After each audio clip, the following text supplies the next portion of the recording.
quick second as I get everything set up. Let me know if you guys can hear me. I think I should have everything on just good. It's been a while since I've solo streamed, but let me just make sure everything is running pretty smooth. If you can, just let me know on the chat below. All right, seems like I'm doing pretty good here.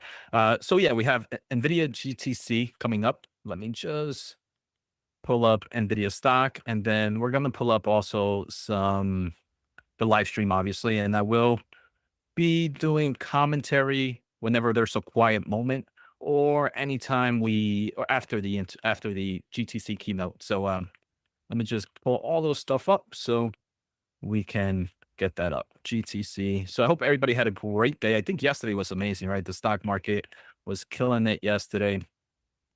Let me just continue to make sure everything is good here. So I'm just going to pull up some stuff really quickly. And I mean, I wish I could have gone to GTC this week.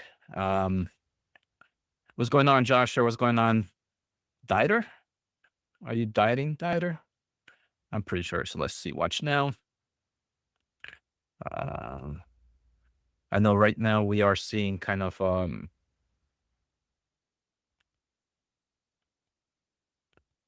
they're doing the keynote pregame. Yeah, what's going on, Matt? Hello from Dominican Republic. Enjoy, Matt. Enjoy the vacation. Hopefully it's vacation. Hopefully it's not work. But enjoy your time there. Esther, what's going on? Happy Jensen Day. It is a happy, I mean, NVIDIA is sitting at $193. So let me just change some things up really quickly. Nebius calls us. Nebius doing up really good right now. Yes, vacation, early retired. Nice. All right, so I'm listening right now to GTC. We don't have anything yet. Still a pregame. I just want to make sure I have everything good. Let me just share screen really quickly, so now you don't have to look at my beautiful face. All right.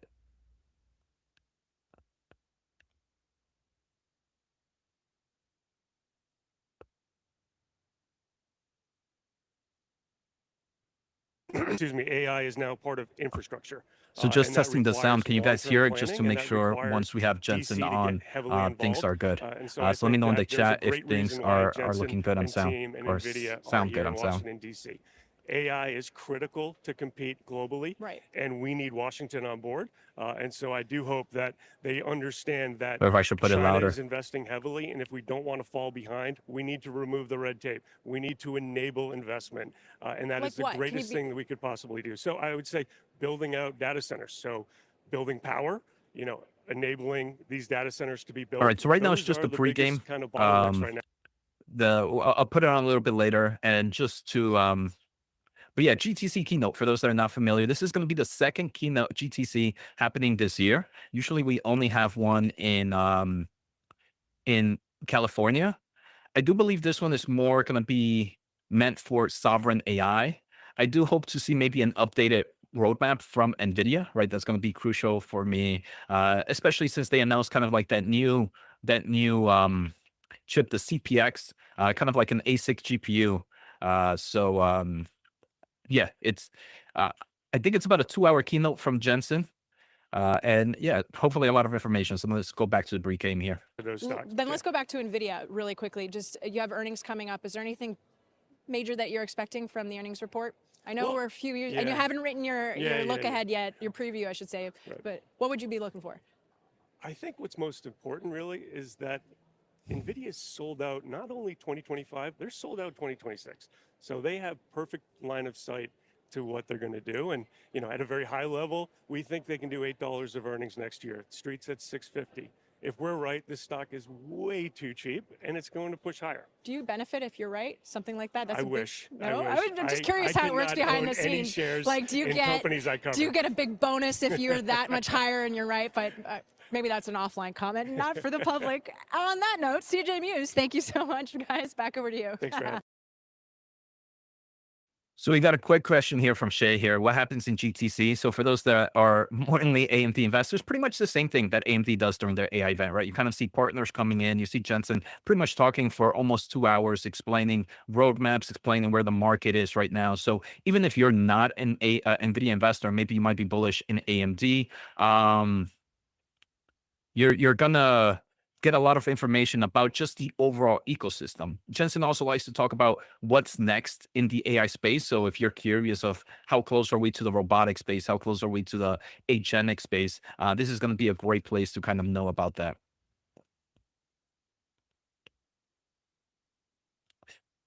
And Matt's right here. So the keynotes are always packed for 2 hours. Takes weeks to break it all down and analyze. I'm gonna listen here, but I'm pretty sure I'm gonna watch this maybe another time in a few days just to grab so much more of the information that comes in. Sometimes you get like a little remark here that no one hears about, or a new product that doesn't seem that crazy, or a quick software update that doesn't seem insane. But over time, you start to put the pieces together and say, wow, this is actually something that can change the inference space, that can change the training space, and overall.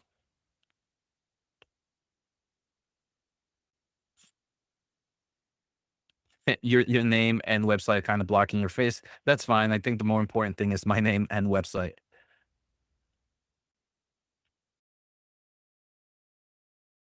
Yeah, I'm with you there, Brad. I mean, the prosperity that we can provide, the diseases we can cure, and the amount of people we can put back to work, that's what I'm here for. No doubt about it. So, Christina, any final thoughts from you? It seems just after the last conversation I had with CJ Muse that we're going to expect some positive outcomes from the conversations in China, especially with Jensen traveling overseas to Korea. So I think that's maybe a positive thing to read into this. The other thing is Nokia. During, maybe you were on the panels, perhaps you didn't hear, the news came out about NVIDIA's investment, a $1 billion investment in Nokia. Shares were halted. And so this could speak Oh, wow, to I the did not hear about collaborations that with one. Telecom and NVIDIA here in the United States, and how we evolve towards 6G, and how that will, just update through software. It's incredible. So I'm sure we're going to hear more about that news, but the stock was initially halted. And so that's something that just happened within the last hour or so. But overall, we're making news here. That's what this event is about, guys. No doubt about it. It's a big day. We woke up with the, with the president in Japan making news. OpenAI and Microsoft made news, and we're going to hear a lot more out of it. Yeah, that OpenAI and Microsoft was in crazy. just the next hour or two. So we're out of time. It's been an incredible day. Yeah. Thanks to you, Patrick. Thanks to the entire team. All right, so I'm gonna just pause it right now until we get to the keynote. They're just thanking everybody. But yeah, a lot of interesting news hit the AI market today. I mean, I think this morning we saw that President Trump and Jensen are meeting tomorrow, I believe. Or I'm not sure if it's later today or tomorrow. We also have the crazy Microsoft and OpenAI news, which I'm probably going to be covering and doing an episode on that later today.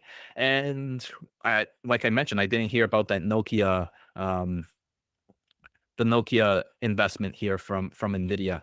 So what is that stock doing right now? Let me just look at Nvidia stock. So right now, Nvidia stock is about 1.1%. I would say some of these events are usually kind of sell the news type thing in the short term of things. Let's look at Nokia stock. Nokia stock here. Oops, that's not even, is that Nokia? Is it Nokia? Oh, why? That was up 18% before it got halted. Year to date, it's up 68%. Just curious to see how some of my other Nebius is pretty much flat on the day. How much is AMD up right now? AMD is up about 0.6%. What do we have? Intel Core. Is Intel Core doing anything? Intel up roughly 5.2%. Any crazy news happening here for Intel that I'm not familiar? Is Microsoft still? Microsoft was up a nice 3% before, with OpenAI promising $250 billion in Azure, and also kind of getting that 27% ownership as well. So we have some pretty cool stuff there. Let's see. So let me go back. If GTC, let's see if GTC is starting yet. Let's go to NVIDIA. If anybody has any news, hold on, Microsoft stock.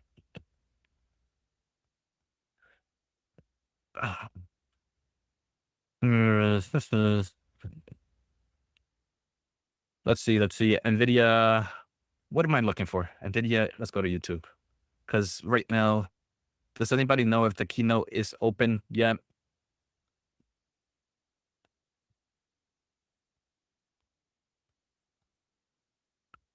Because right now, the only thing I see is the old pregame, and I don't want to miss the live stream. Okay. So it's on right now. I'm going to share screen really quickly. Share this tab instead. All right. So I have, let's do theater mode.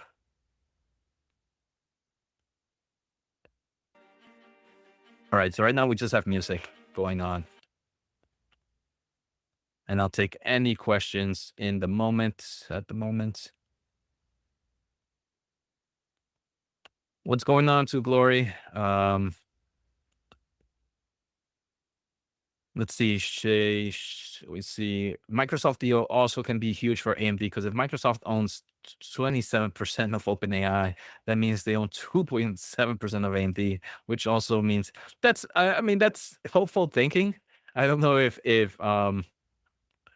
that's exactly gonna be the case. But we do know that Microsoft definitely has that nice partnership with AMD, right? They've been using the MI300. I don't know if they use the MI325, and I don't know if we've heard anything about the MI350. But there's potential there.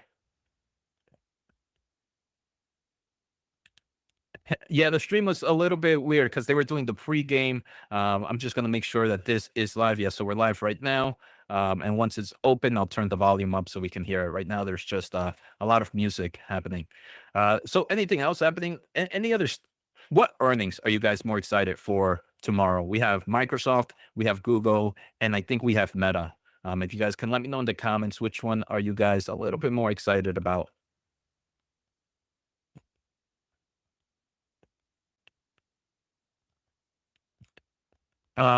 Central Bud, any comments on recent Qualcomm entry into the inference market? I did a video on this last night. I know my videos have been coming out a little bit later than usual, so maybe you might have missed it. It's great for them to enter, I think. I mean, this market is pretty big, but whatever they launched, we didn't learn a lot about the specs. It takes time. It takes time for companies to adopt. This is only really their second generation. They had the AI 100 earlier, and I will put the volume up once the music stops. But interesting. It's not going to it's not going to make me going. It's not going to make me go buy Qualcomm stock right now. But definitely check out my video on that before.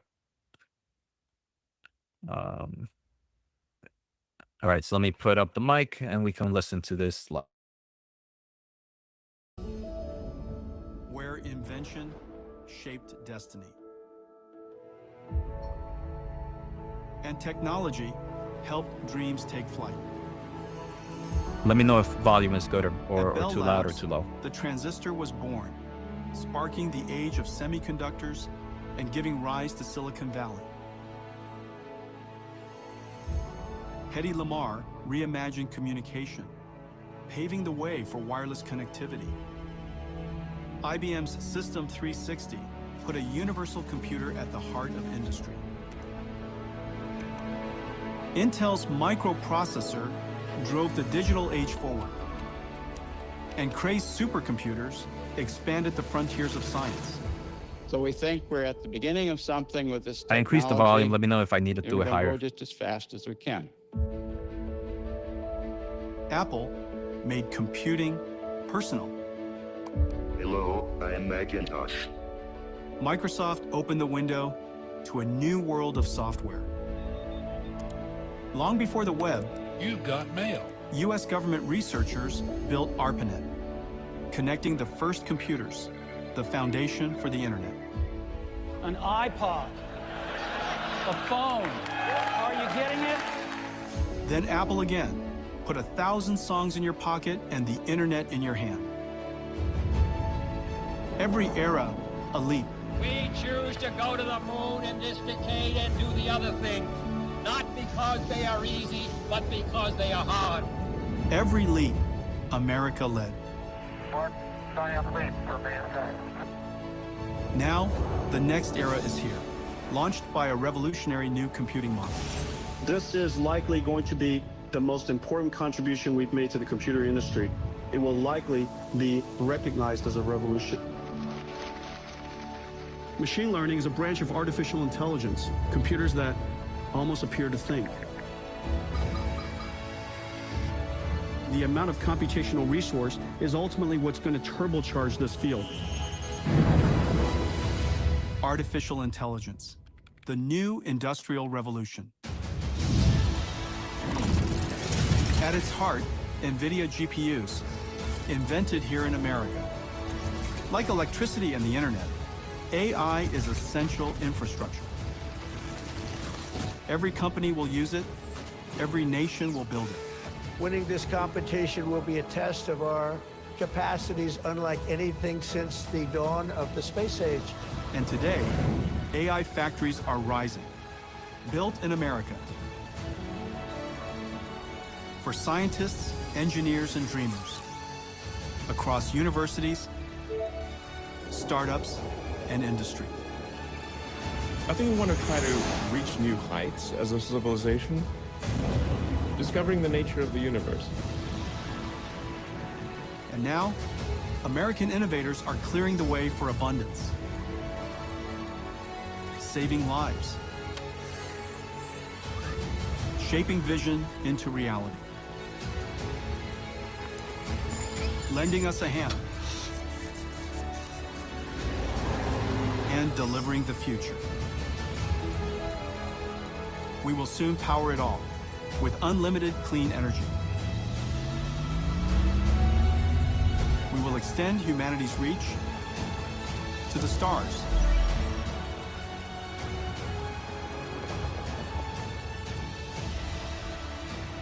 This is America's next Apollo moment. Together, we take the next great leap to boldly go where no one has gone before. How dare the wife call me right now? How dare she? And here is where it all begins.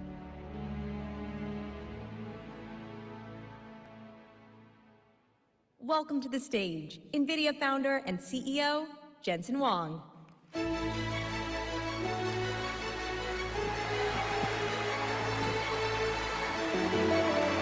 Washington, D.C. Washington, D.C., welcome to GTC. It's hard not to be sentimental and proud of America, I gotta tell you that. Was that video amazing? Thank you. NVIDIA's creative team does an amazing job. Welcome to GTC. We have a lot to cover with you today. GTC is where we talk about industry, science, computing, the present, and the future. So I've got a lot to cover with you today, but before I start, I want to thank all of our partners who helped sponsor this great event. You'll see all of them around the show.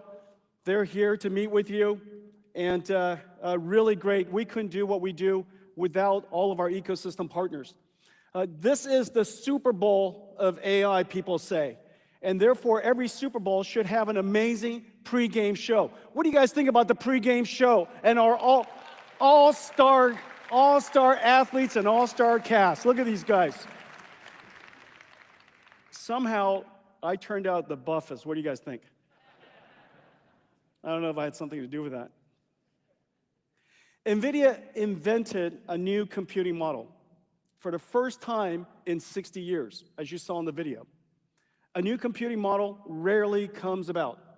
It takes an enormous amount of time and set of conditions. We invented this computing model because we wanted to solve problems that general purpose computers, normal computers, could not. We also observed that someday transistors will continue, the number of transistors will grow, but the performance and the power of transistors will slow down. That Moore's law will not continue beyond, limited by the laws of physics. And that moment has now arrived. Dennard scaling has stopped. It's called Dennard scaling. Dennard scaling has stopped nearly a decade ago. And in fact, the transistor performance and its power associated has slowed tremendously. And yet the number of transistors continued. We made this observation a long time ago. And for 30 years, we've been advancing this form of computing we call accelerated computing. We invented the GPU. We invented the programming model called CUDA. And we observed that if we could add a processor that takes advantage of more and more and more transistors, apply parallel computing, add that to a sequential processing CPU, that we could extend the capabilities of computing well beyond. And that moment has really come. We have now seen that inflection point. Accelerated computing, its moment has now arrived. However, accelerated computing is a fundamentally different programming model. You can't just take a CPU software written by hand, executing sequentially, and put it onto a GPU and have it run properly. In fact, if you just did that, it actually runs slower. And so you have to reinvent new algorithms. You have to create new libraries. You have to, in fact, rewrite the application, which is the reason why it's taken so long. It's taken us nearly 30 years to get here, but we did it one domain at a time. This is the treasure of our company. Most people talk about the GPU. The GPU is important, but without a programming model that sits on top of it, and without dedication to that programming model, keeping it compatible over generations. We're now CUDA-13 coming up on CUDA-14. Hundreds of millions of GPUs running in every single computer, perfectly compatible. If we didn't do that, then developers wouldn't target this computing platform. If we didn't create these libraries, then developers wouldn't know how to use the algorithm and use the architecture to its fullest. One application after another. I mean, this is really the treasure of our company. cuLitho, computational lithography. It took us nearly 7 years to get here with cuLitho, and now TSMC uses it, Samsung uses it, ASML uses it. This is an incredible library for computational lithography, the first step of making a chip. Sparse solvers for CAE applications. cuOpt, a numerical optimization, has broken just about every single record. The traveling salesperson problem, how to connect millions of products with millions of customers in the supply chain. Warp, Python solver for CUDA, for simulation. cuDF, a data frame approach, basically accelerating SQL, data frame databases. This library is the one that started AI altogether, cuDNN. The library on top of it, called Megatron Core, made it possible for us to simulate and train extremely large language models. The list goes on. MONAI, really, really important. The #1 medical imaging AI framework in the world. By the way, we're not going to talk a lot about healthcare today, but be sure to see Kimberly's keynote. She's going to talk a lot about the work that we do in healthcare. And the list goes on. Genomics processing. Ariel, pay attention. We're going to do something really important here today. cuQuantum, quantum computing. This is just a representative of 350 different libraries in our company. And each one of these libraries redesigned the algorithm necessary for accelerated computing. Each one of these libraries made it possible for all of the ecosystem partners to take advantage of accelerated computing. And each one of these libraries opened new markets for us. Let's take a look at what CUDA-X can do.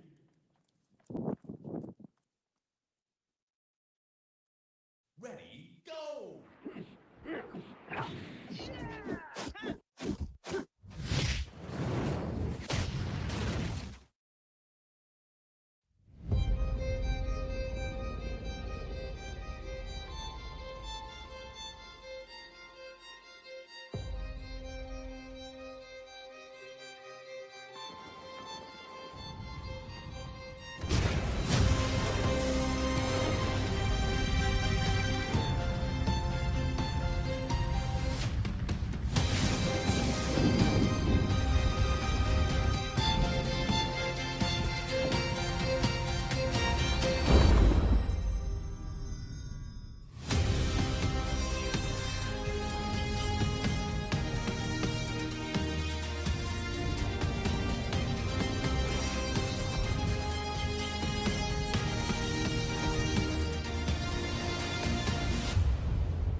Is that amazing? That was crazy. Everything you saw was a simulation. There was no art, no animation. This is the beauty of mathematics. This is deep computer science, deep math, and it's just incredible how beautiful it is.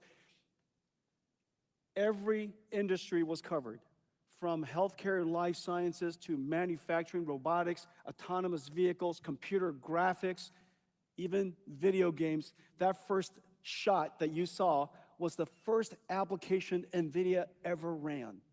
And that's where we started in 1993. And we kept believing in what we were trying to do. And it's hard to imagine that you could see that first virtual fighter scene come alive. And that same company believed that we would be here today. It's just a really, really incredible journey. I want to thank all the NVIDIA employees for everything that you've done. It's really incredible.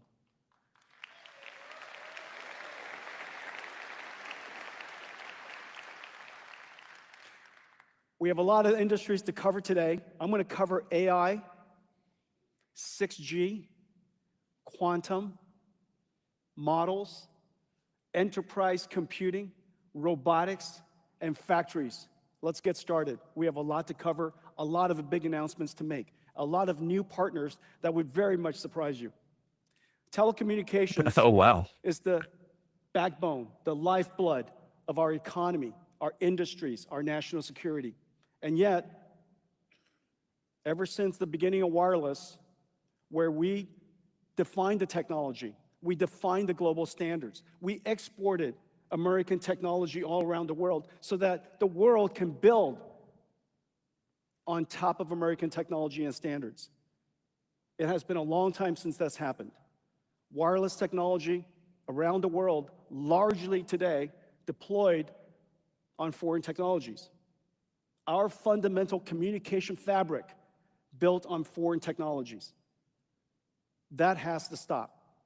And we have an opportunity to do that, especially during this fundamental platform shift. As you know, computer technology is at the foundation of literally every single industry. It is the single most important instrument of science. It's the single most important instrument of industry. And I just said, we're going through a platform shift. That platform shift should be the once-in-a-lifetime opportunity for us to get back into the game, for us to start innovating with American technology. Today we're announcing that we're going to do that. We have a big partnership with Nokia. Nokia is the second largest telecommunications maker in the world. It's a $3 trillion industry. Infrastructure is hundreds of billions of dollars. There are millions of base stations around the world. If we could partner, we could build on top of this incredible new technology, fundamentally based on accelerated computing and AI, and for the United States, for America to be at the center of the next revolution in 6G. So today we're announcing that NVIDIA has a new product line. It's called the NVIDIA ARC, the Aerial Radio Network Computer, Aerial RAN Computer, ARC. ARC is built from three fundamental new technologies: the Gray CPU, the Blackwell GPU, and our ConnectX, Mellanox ConnectX networking designed for this application. And all of that makes it possible for us to run this library, this CUDA-X library that I mentioned earlier called Aerial. Aerial is essentially a wireless communication system running on top of CUDA-X. We're gonna create, for the first time, a software-defined, programmable computer that's able to communicate wirelessly and do AI processing at the same time. This is completely revolutionary. We call it NVIDIA ARC. And Nokia is going to work with us to integrate our technology, rewrite their stack. This is a company with 7,000 fundamental, essential 5G patents. Hard to imagine any greater leader in telecommunications. So we're going to partner with Nokia. They're going to make NVIDIA ARC their future base station. NVIDIA ARC is also compatible with AirScale, the current Nokia base stations. So what that means is we're going to take this new technology and we'll be able to upgrade millions of base stations around the world with 6G and AI. Now, 6G and AI is really quite fundamental in the sense that for the first time, we'll be able to use AI technology, AI for RAN, to make radio communications more spectral efficient. Using artificial intelligence, reinforcement learning, adjusting the beamforming in real time in context, depending on the surroundings and the traffic and the mobility, the weather. All of that could be taken into account so that we could improve spectral efficiency. Spectral efficiency consumes about 1.5% to 2% of the world's power. So improving spectral efficiency not only improves the amount of data we can put through wireless networks without increasing the amount of energy necessary. The other thing that we could do, AI for RAN, is AI on RAN. This is a brand new opportunity. Remember, the internet enabled communications, but amazingly smart companies, AWS, built a cloud computing system on top of the internet. We are now going to do the same thing on top of the wireless telecommunications network. This new cloud will be an edge industrial robotics cloud.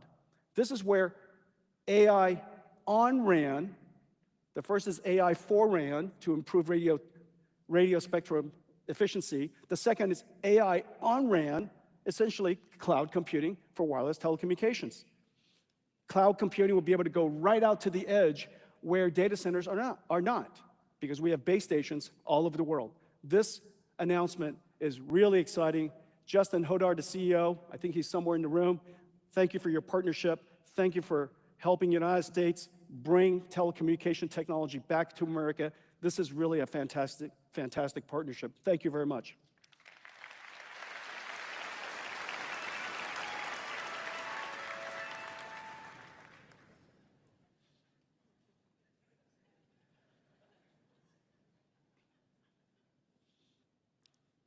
That's the best way to celebrate Nokia.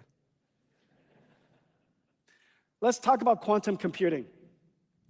1981, particle physicist, quantum physicist, Richard Feynman imagined a new type of computer that can simulate nature directly.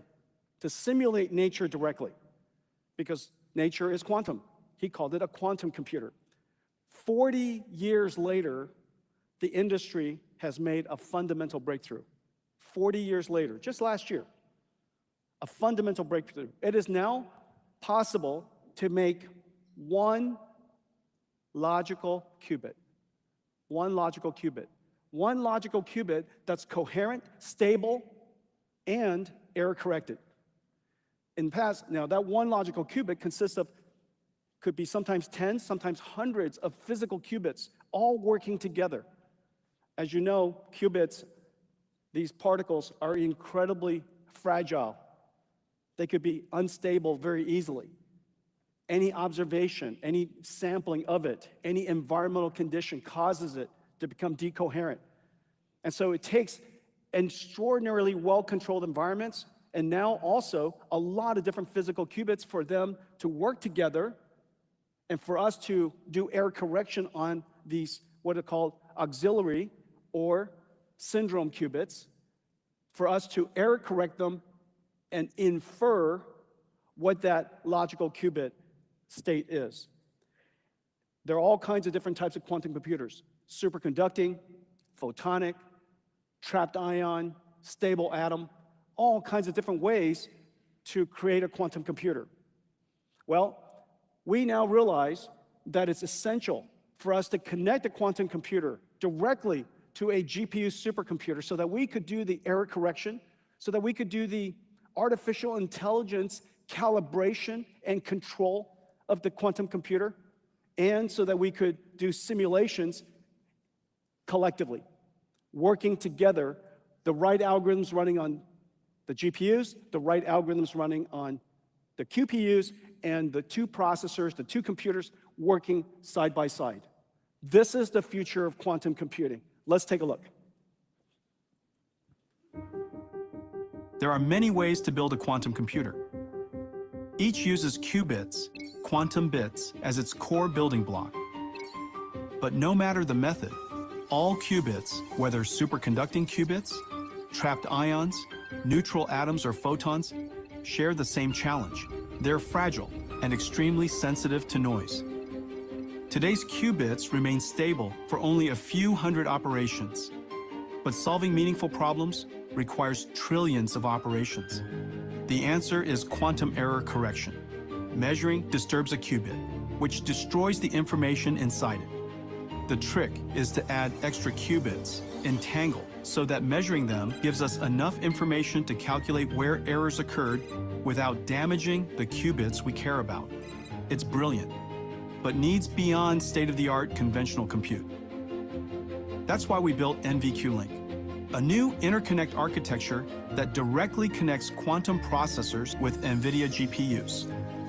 Quantum error correction requires reading out information from qubits, calculating where errors occur, and sending data back to correct them. NVQLink is capable of moving terabytes of data to and from quantum hardware, the thousands of times every second needed for quantum error correction. At its heart is CUDA-Q, our open platform for quantum GPU computing. Using NVQLink and CUDA-Q, researchers will be able to do more than just error correction. They will also be able to orchestrate quantum devices and AI supercomputers to run quantum GPU applications. Quantum computing won't replace classical systems. They will work together, fused into one accelerated quantum supercomputing platform.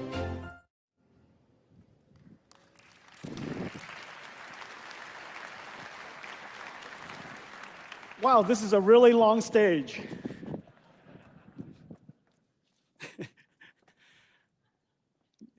You know, CEOs, we don't just sit at our desk typing. This is a physical job. So today we're announcing the NVQLink. And it's made possible by two things. Of course, this interconnect that does quantum computer control and calibration, quantum error correction, as well as connects two computers, the QPU and our GPU supercomputers, to do hybrid simulations. It is also completely scalable. It doesn't just do error correction for today's number of few qubits. It does error correction for tomorrow, where we're going to essentially scale up these quantum computers from the hundreds of qubits we have today to tens of thousands of qubits, hundreds of thousands of qubits in the future. So we now have an architecture that can do control, co-simulation, quantum error correction, and scale into that future. The industry support has been incredible. Between the invention of CUDA-Q, remember, CUDA was designed for GPU, CPU, accelerated computing. Basically using both processors to use the right tool to do the right job. Now, CUDA-Q has been extended beyond CUDA so that we could support QPU and have the two processors, QPU and the GPU, work and have computation move back and forth within just a few microseconds. The essential latency to be able to cooperate with the quantum computer. So now CUDA-Q is such an incredible breakthrough adopted by so many different developers. We are announcing today 17 different quantum computer industry companies supporting the NVQLink. And I'm so excited about this, 8 different DOE labs: Berkeley, Brookhaven, Fermi Labs in Chicago, Lincoln Laboratory, Los Alamos, Oak Ridge, Pacific Northwest, San Diego National Lab. Just about every single DOE lab has engaged us, working with our ecosystem of quantum computer companies and these quantum controllers so that we could integrate quantum computing into the future of science. Well, I have one more additional announcement to make. Today, we're announcing that the Department of Energy is partnering with NVIDIA to build 7 new AI supercomputers to advance our nation's science. Damn, 7. They let AMD have the moment I have to have yesterday a shout where they had out for two. Secretary Chris Wright. He has brought so much energy to the DOE, a surge of energy, a surge of passion to make sure that America leads science again. As I mentioned, computing is the fundamental instrument of science, and we are going through several platform shifts. On the one hand, we're going to accelerated computing. That's why every future supercomputer will be GPU-based supercomputer. We're going to AI, so that AI and principled solvers, principled simulation, principal physics simulation is not going to go away, but it could be augmented, enhanced, scaled, use surrogate models, AI models, working together. We also know that principled solvers, classical computing, could be enhanced to understand the state of nature using quantum computing. We also know that in the future, we have so much signal, so much data we have to sample from the world, remote sensing is more important than ever. And these laboratories are impossible to experiment at the scale and speed we need to unless they're robotic factories, robotic laboratories. So all of these different technologies are coming into science at exactly the same time. Secretary Wright understands this, and he wants the DOE to take this opportunity to supercharge themselves and make sure the United States stay at the forefront of science. I want to thank all of you for that. Thank you.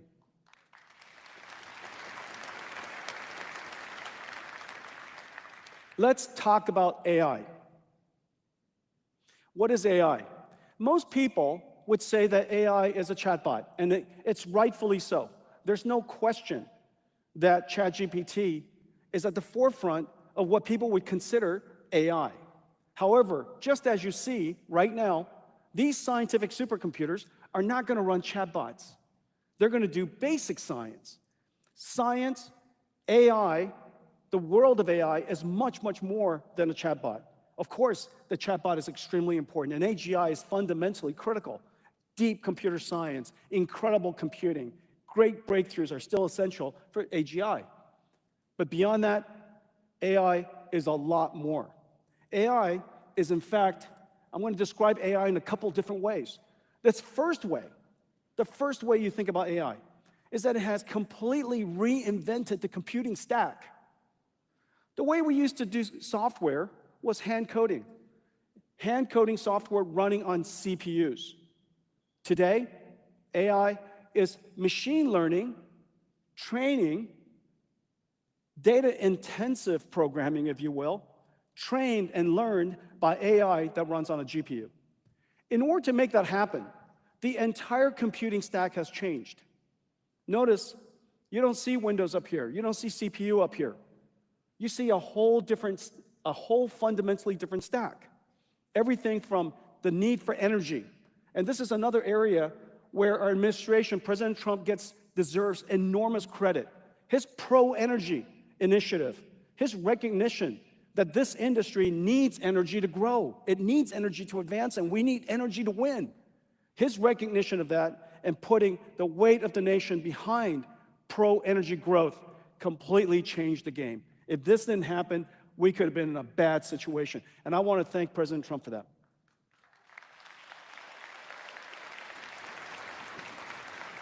On top of energy are these GPUs. And these GPUs are built into infrastructure that I'll show you later. On top of this infrastructure, which consists of giant data centers like easily many times the size of this room, an enormous amount of energy, which then transforms the energy through this new machine called GPU supercomputers to generate numbers. These numbers are called tokens. The language, if you will, the computational unit, the vocabulary of artificial intelligence. You can tokenize almost anything. You can tokenize, of course, the English word. You can tokenize images. That's the reason why you're able to recognize images or generate images. Tokenize video, tokenize 3D structures. You could tokenize chemicals and proteins and genes. You could tokenize cells. Tokenize almost anything with structure, anything with information content. Once you could tokenize it, AI can learn that language and the meaning of it. Once it learns the meaning of that language, it can translate, it can respond just like you interact with ChatGPT, and it could generate just as ChatGPT can generate. So all of the fundamental things that you see ChatGPT do, all you have to do is imagine, what if it was a protein? What if it was a chemical? What if it was a 3D structure like a factory? What if it was a robot? And the token was understanding behavior and tokenizing motion and action. All of those concepts are basically the same, which is the reason why AI is making such extraordinary progress. And on top of these models are applications. Transformers is not a universal model. It's an incredibly effective model, but there's no one universal model. It's just that AI has universal impact. There are so many different types of models. In the last several years, we enjoyed the invention and went through the innovation breakthroughs of multimodality. There's so many different types of models. There's CNN models, convolutional neural network models. There's state space models. There's graph neural network models, multimodal models, of course, all the different tokenizations and token methods that I just described. You could have models that are spatial in its understanding, optimized for spatial awareness. You could have models that are optimized for long sequence, recognizing subtle information over a long period of time. There's so many different types of models.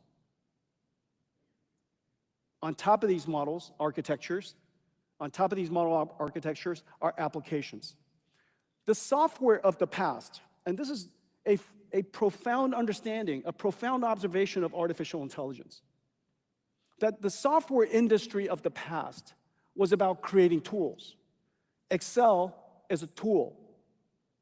Word is a tool. A web browser is a tool. The reason why I know these are tools is because you use them. The tools industry, just as screwdrivers and hammers, the tools industry is only so large. In the case of IT tools, they could be database tools. These IT tools is about $1 trillion or so. But AI is not a tool. AI is work. That is the profound difference. AI is, in fact, workers that can actually use tools. One of the things I'm really excited about is the work that Reuben's doing at Perplexity. Perplexity using web browsers to book vacations or do shopping. Basically, an AI using tools. Cursor is an AI, an agentic AI system that we use at NVIDIA. Every single software engineer at NVIDIA uses Cursor. Has improved our productivity tremendously. It's basically a partner for every one of our software engineers to generate code. And it uses a tool. And the tool it uses is called VS Code. So Cursor is an AI, agentic AI system that uses VS Code. Well, all of these different industries, whether it's chatbots or digital biology, where we have AI assistant researchers, or what is a robotaxi? Inside a robotaxi, of course, it's invisible, but obviously there's a AI chauffeur. That chauffeur is doing work, and the tool that it uses to do that work is the car. And so everything that we've made up until now, the whole world, everything that we've made up until now are tools for us to use. For the very first time, technology is now able to do work and help us be more productive. The list of opportunities go on, which is the reason why AI addresses the segment of the economy that IT has never addressed. IT is a few $1 trillion that sits underneath the tools of a $100 trillion global economy. Now, for the first time, AI is going to engage that $100 trillion economy and make it more productive, make it grow faster, make it larger. We have a severe shortage of labor. Having AI that augments labor is going to help us grow.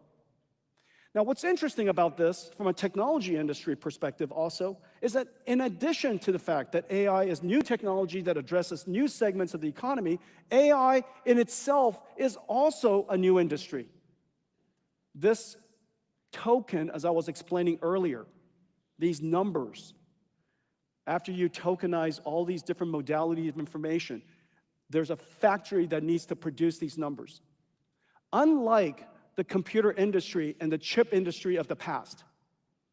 Notice, if you look at the chip industry of the past, the chip industry represents about 5 to 10%, maybe less, 5% or so, of a multi-trillion dollar, few trillion dollar IT industry. And the reason for that is because it doesn't take that much computation to use Excel. It doesn't take that much computation to use browsers. It doesn't take that much computation to use Word. We do the computation. But in this new world, there needs to be a computer that understands context all the time. It can't pre-compute that. Because every time you use the computer for AI, every time you ask the AI to do something, the context is different. So it has to process all of that information. Environmental, for example, in the case of a self-driving car, it has to process the context of the car. Context processing. What is the instruction you're asking the AI to do? Then it's got to go and break down the problem step by step, reason about it, and come up with a plan and execute it. Every single one at that step requires enormous number of tokens to be generated, which is the reason why we need a new type of system, and I call it an AI factory. It's an AI factory for sure. It's unlike a data center of the past. It's an AI factory because this factory produces one thing. Unlike the data centers of the past that does everything, stores files for all of us, runs all kinds of different applications. You could use that data center like you can use your computer for all kinds of applications. You could use it to play a game one day. You could use it to browse the web. You could use it, to do your accounting.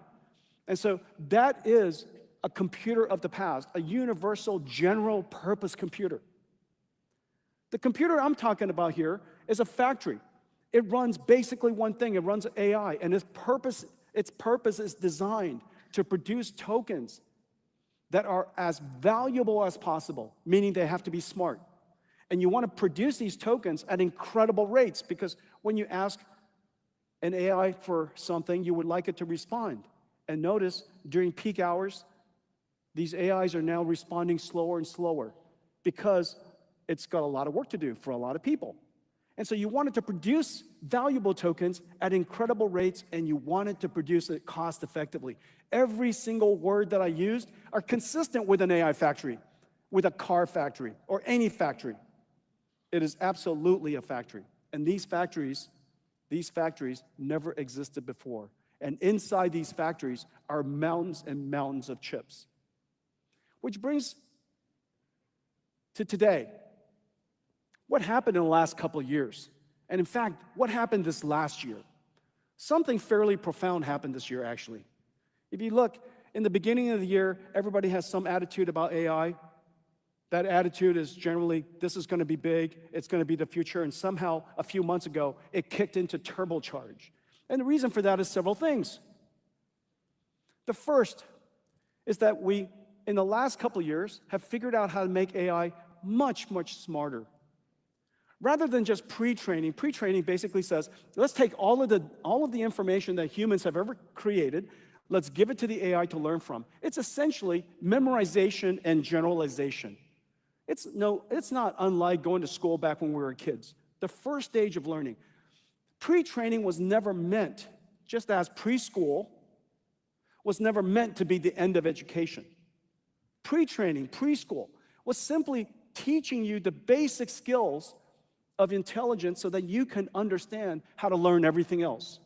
Without vocabulary, without understanding of language and how to communicate, how to think, it's impossible to learn everything else. The next is post-training. Post-training, after pre-training, is teaching you skills. Skills to solve problems, break down problems, reason about it, how to solve math problems, how to code, how to think about these problems step by step. Use first principle reasoning. And then after that is where computation really kicks in. As you know, for many of us, we went to school, and that's, in my case, decades ago. But ever since, I've learned more, thought about more, and the reason for that is because we're constantly grounding ourselves in new knowledge, we're constantly doing research, and we're constantly thinking. Thinking is really what intelligence is all about. And so now we have three fundamental technology skills. We have these three technologies, pre-training, which still requires enormous amount of computation. We now have post-training, which uses even more computation. And now thinking puts incredible amounts of computation load on the infrastructure because it's thinking on our behalf for every single human. So the amount of computation necessary for AI to think, inference, is really quite extraordinary. Now, I used to hear people say that inference is easy. NVIDIA should do training. NVIDIA is going to do, they're really good at this, so they're going to do training. That inference was easy. How could thinking be easy? Regurgitating memorized content is easy. Regurgitating the multiplication table is easy. Thinking is hard, which is the reason why these three scales, these three new scaling laws, which is all of it in full steam, has put so much pressure on the amount of computation. Now, another thing has happened. From these three scaling laws, we get smarter models. And these smarter models need more compute. But when you get smarter models, you get more intelligence, people use it.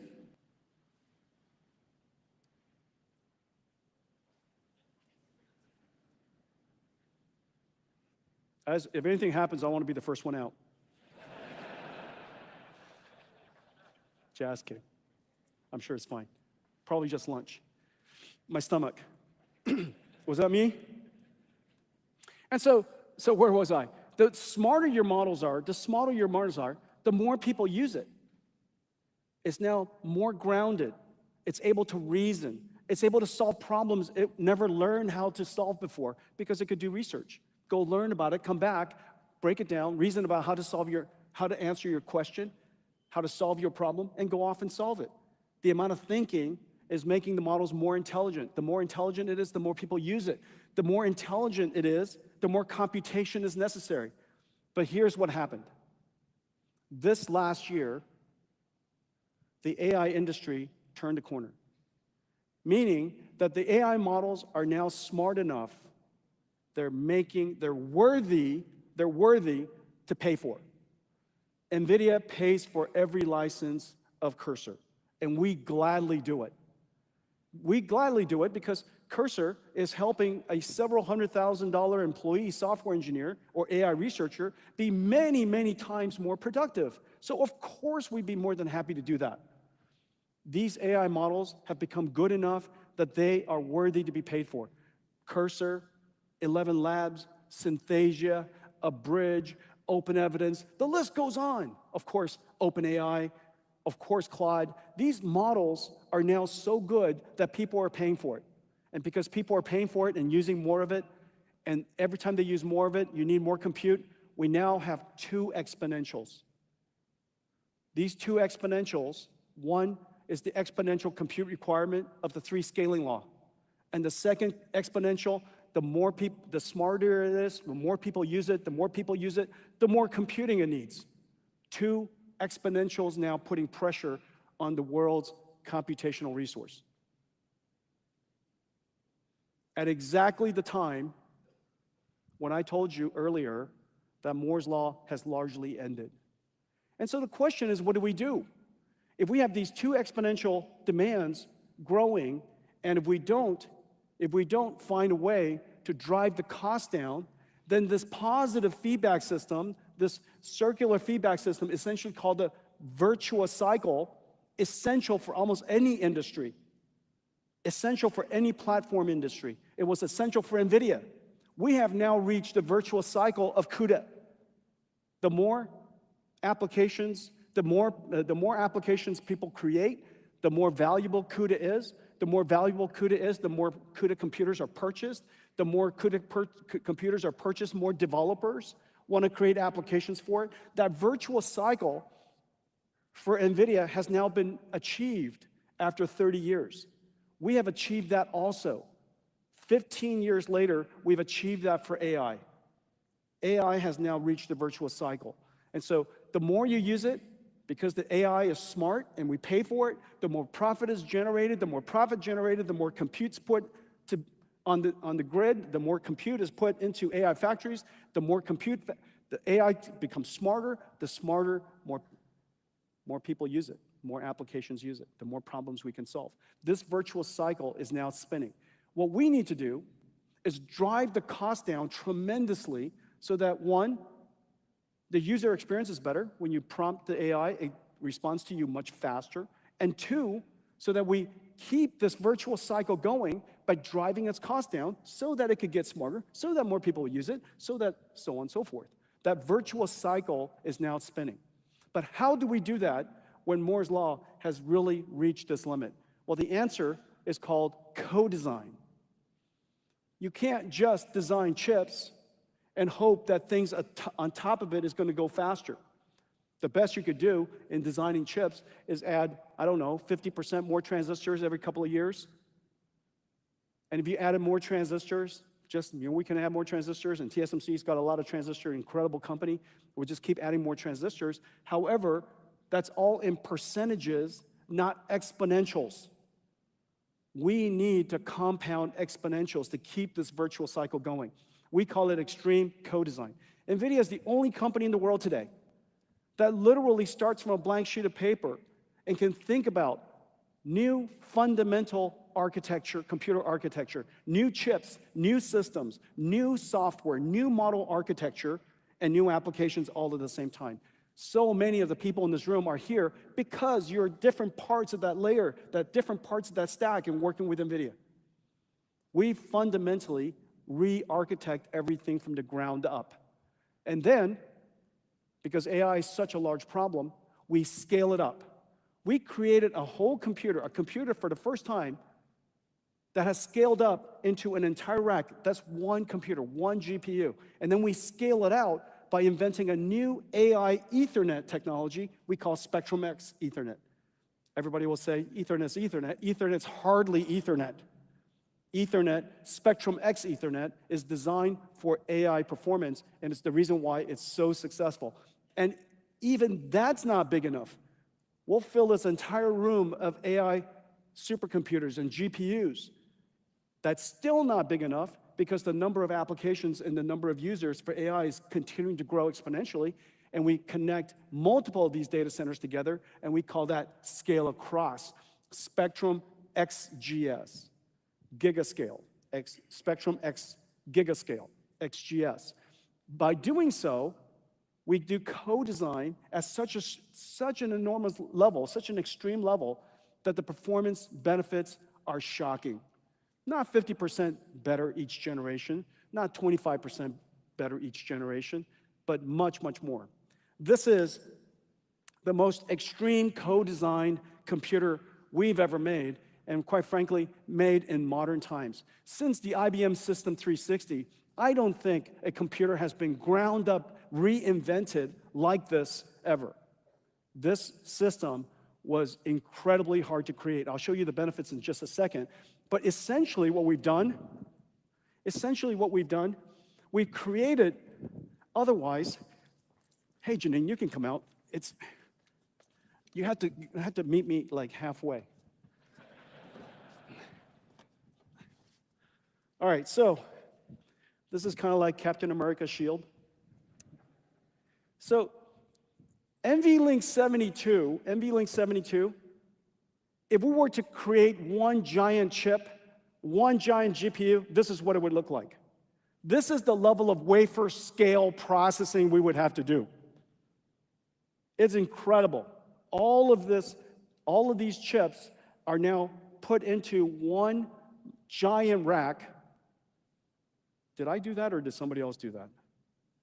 Into that one giant rack. You know, sometimes I don't feel like I'm up here by myself. This one giant rack makes all of these chips work together as one. It's actually completely incredible, and I'll show you the benefits of that. The way it looks is this.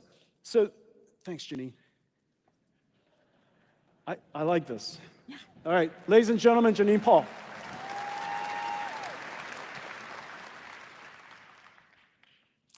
I got it.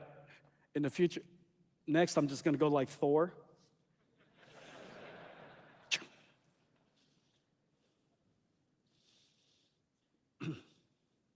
It's like when you're at home and you can't reach the remote, and you just go like this, and somebody brings it to you, that's, yeah, same idea. It never happens to me. I'm just dreaming about it. I'm just saying. Okay, so anyhow, we basically, this is what we created in the past. This is NVLink 8. Now, these models are so gigantic, the way we solve it is we turn this model, this gigantic model, into a whole bunch of experts. It's a little bit like a team. And so these experts are good at certain types of problems. And we collect a whole bunch of experts together. And so this giant multi-trillion-dollar AI model has all these different experts, and we put all these different experts on a GPU. Now, this is NVLink 72.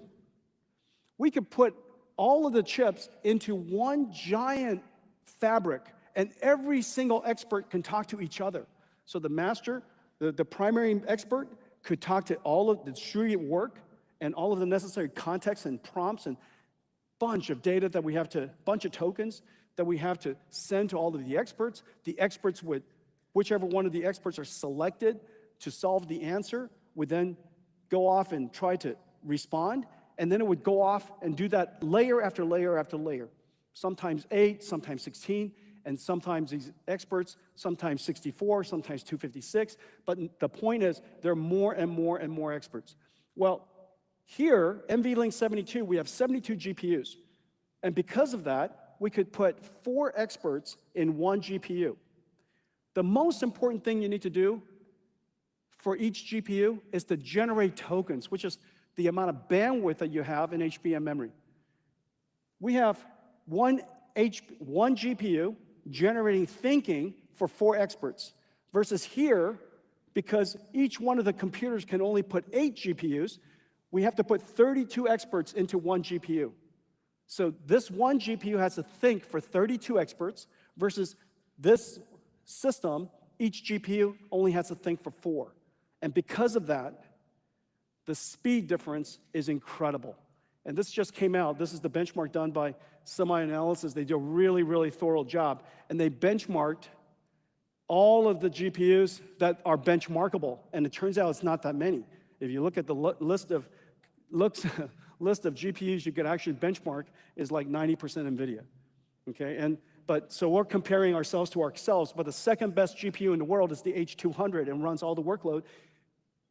Grace Blackwell per GPU is 10 times the performance. Now, how do you get 10 times the performance when it's only twice the number of transistors?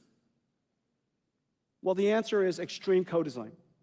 And by understanding the nature of the future of AI models, and we're thinking across that entire stack, we can create architectures for the future.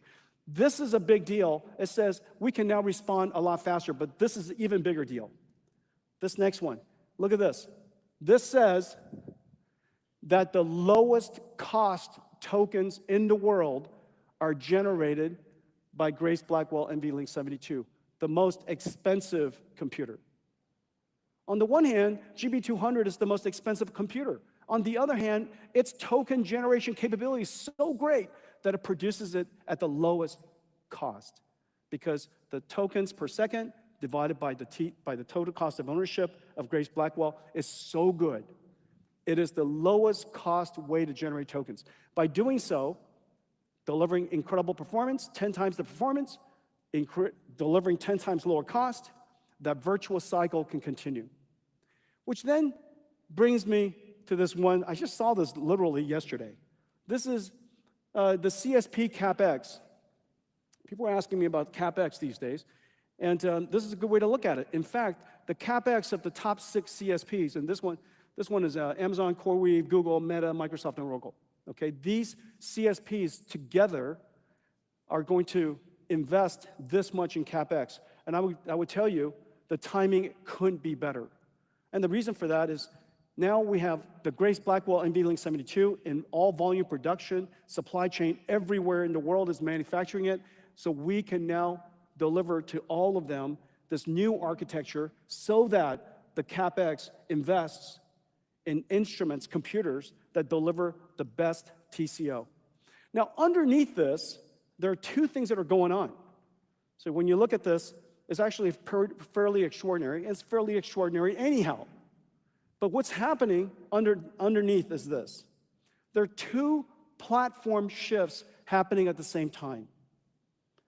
One platform shift is going from general purpose computing to accelerated computing. Remember, accelerated computing, as I mentioned to you before, it does data processing, it does image processing, computer graphics, it does computation of all kinds. It runs SQL, runs Spark, it runs, you ask it, you tell us what you need to have run, and I'm fairly certain we have an amazing library for you. You could be, a data center trying to make masks to manufacture semiconductors. We have a great library for you. And so underneath, irrespective of AI, the world is moving from general purpose computing to accelerated computing, irrespective of AI. And in fact, many of the CSPs already have services that have been here long ago before AI. Remember, they were invented in the era of machine learning. Classical machine learning algorithms like XGBoost, algorithms like data frames that are used for recommender systems, collaborative filtering, content filtering. All of those technologies were created in the old days of general purpose computing. Even those algorithms, even those architectures are now better with accelerated computing. And so even without AI, the world's CSPs are going to invest into acceleration. NVIDIA's GPU is the only GPU that can do all of that plus AI. And ASIC might be able to do AI, but it can't do any of the others. NVIDIA could do all of that, which explains why it is so safe to just lean into NVIDIA's architecture. We have now reached our virtuous cycle, our inflection point. And this is quite extraordinary. I have many partners in the room, and all of you are part of our supply chain, and I know how hard you guys are working. I want to thank all of you, how hard you are working. Thank you very much.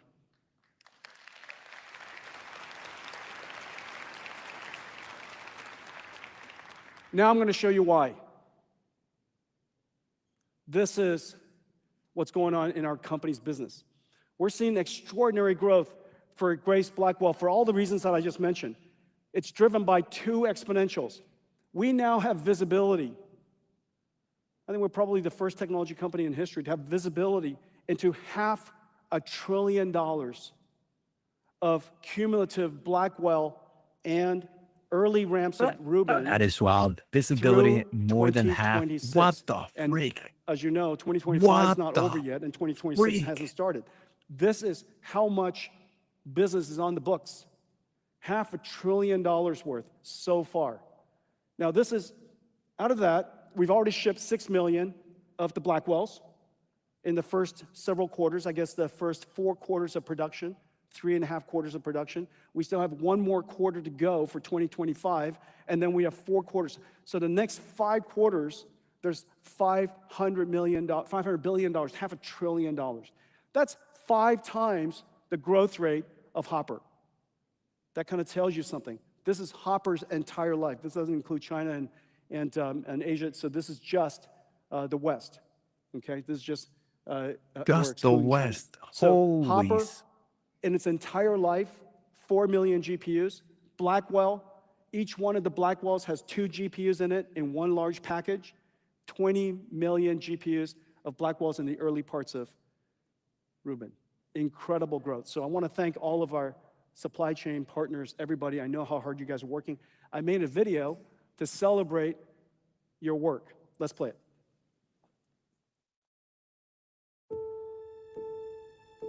The age of AI has begun. Blackwell is its engine, an engineering marvel. In Arizona, it starts as a blank silicon wafer.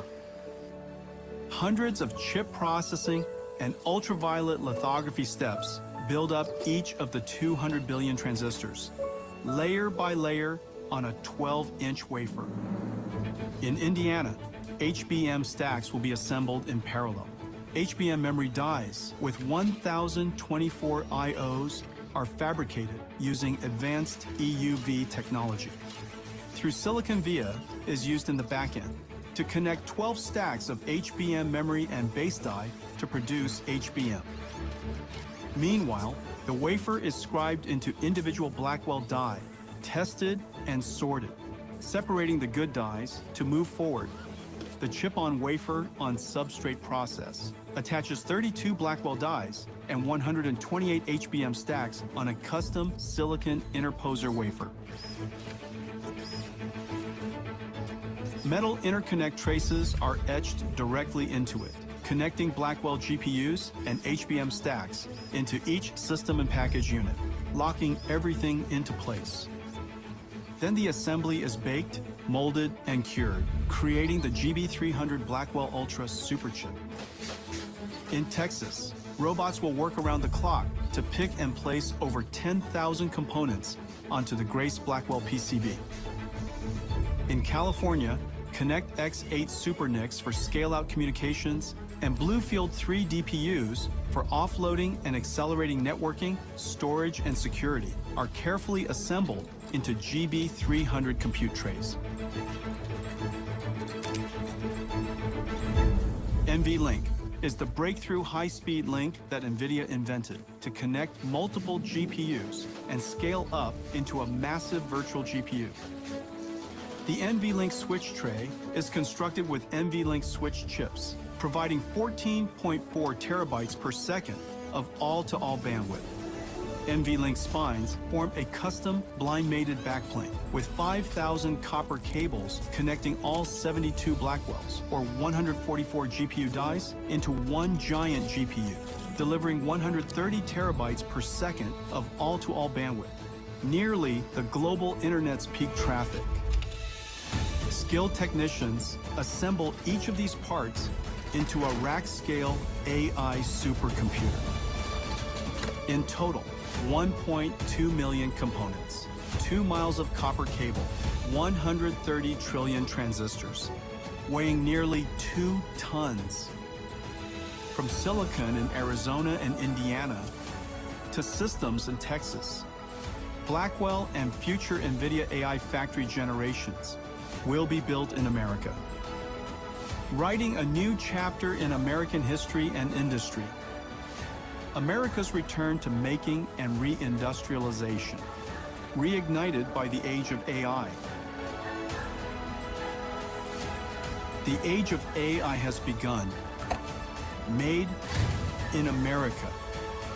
Made for the world.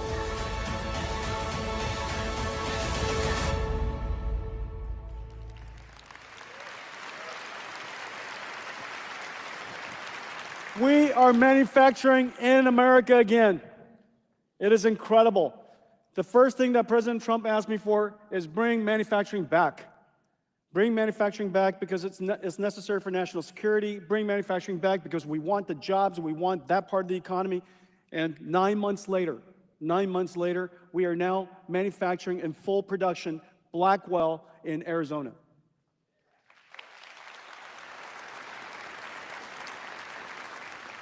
Extreme Blackwell, GB200, Grace Blackwell, NVLink 72, Extreme co-design gives us 10x generationally. It's utterly incredible. Now, the part that's really incredible is this.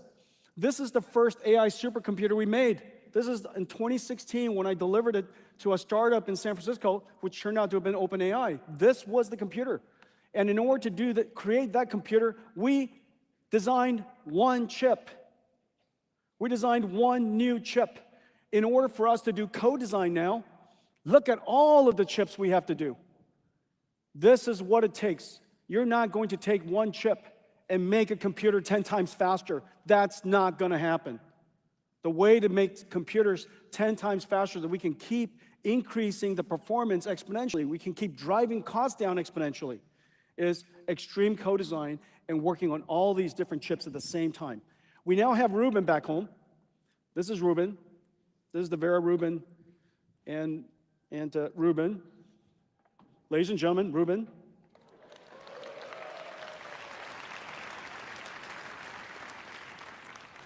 This is our third generation NVLink 72 rack scale computer. Third generation. GB200 was the first one.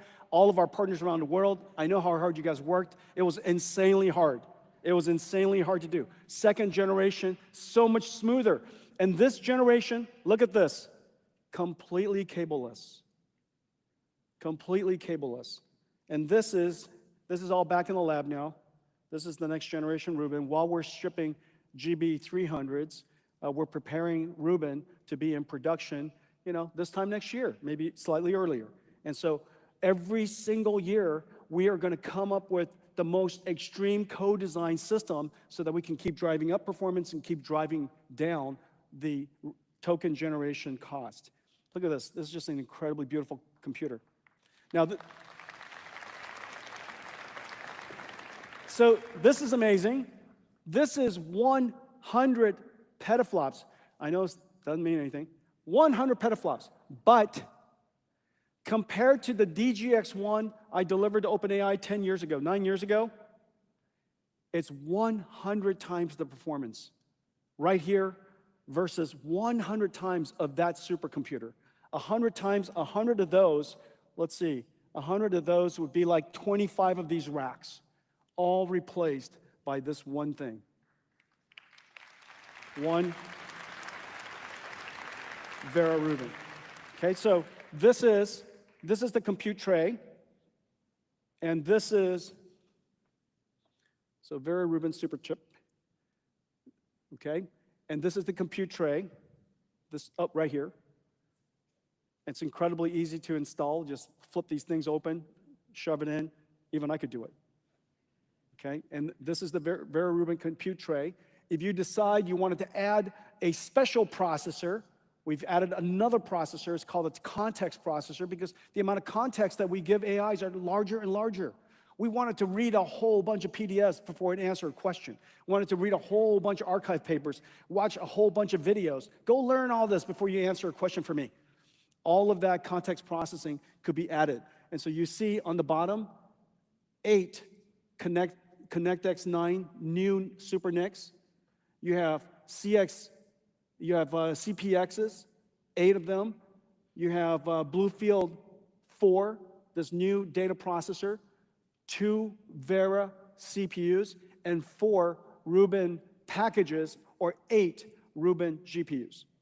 All of that in this one node, completely cableless, 100% liquid cooled. And then this new processor, I won't talk too much about it today, I don't have enough time, but this is completely revolutionary. And the reason for that is because your AIs need to have more and more memory. You're interacting with it more, you want it to remember our last conversation, everything that you've learned on my behalf, please don't forget it when I come back next time.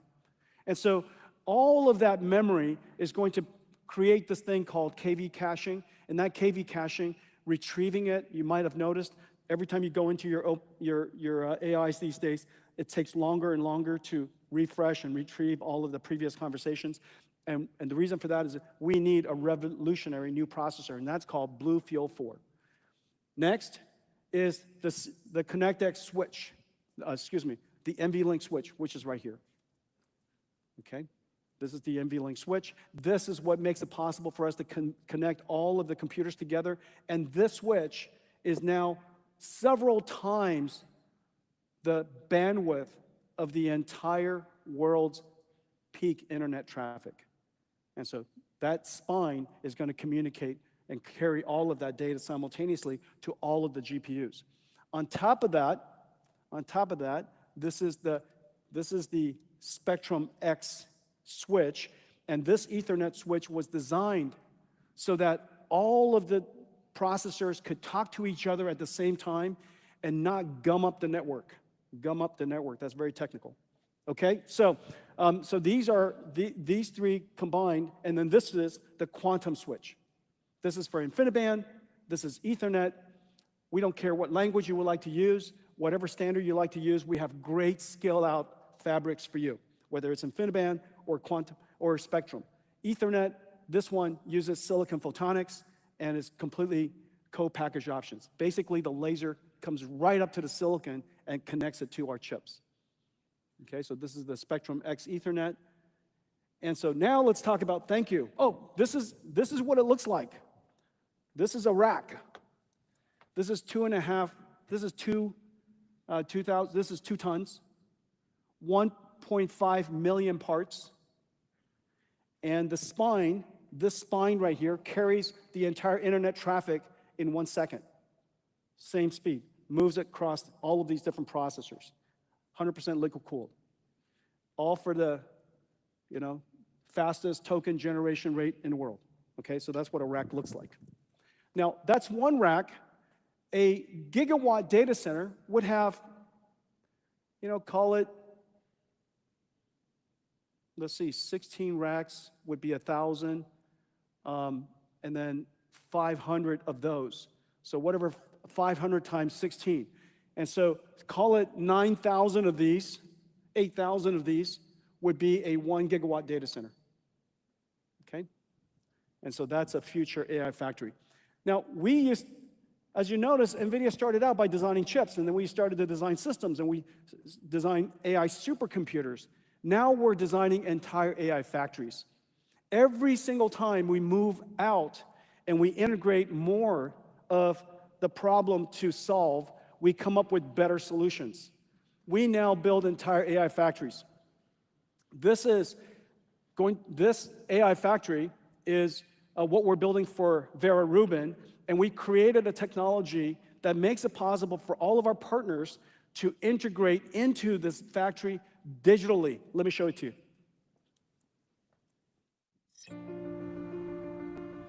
The next industrial revolution is here.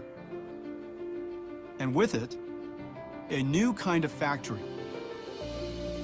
AI infrastructure is an ecosystem-scale challenge, requiring hundreds of companies to collaborate.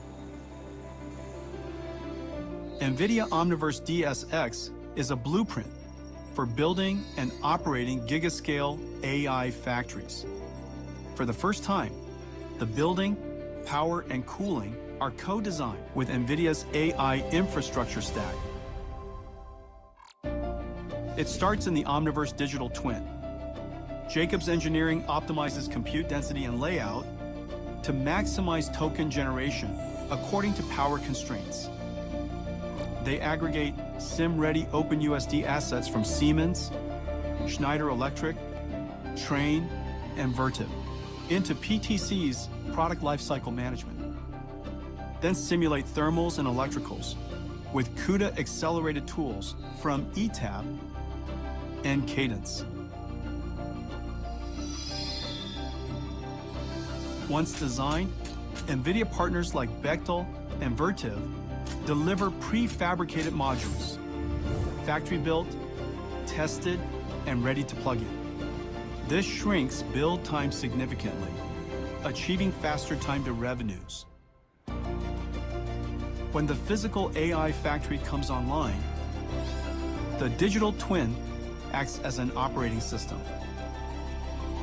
Engineers prompt AI agents from Phaidra and Emerald AI, previously trained in the digital twin, to optimize power consumption and reduce strain on both the AI factory and the grid.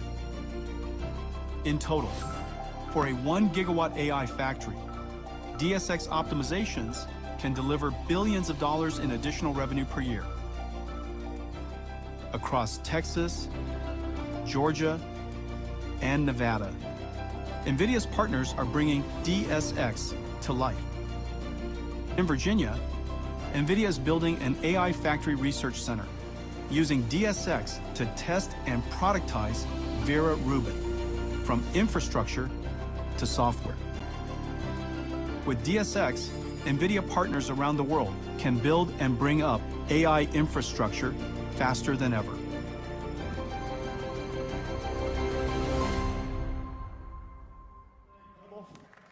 Completely in digital.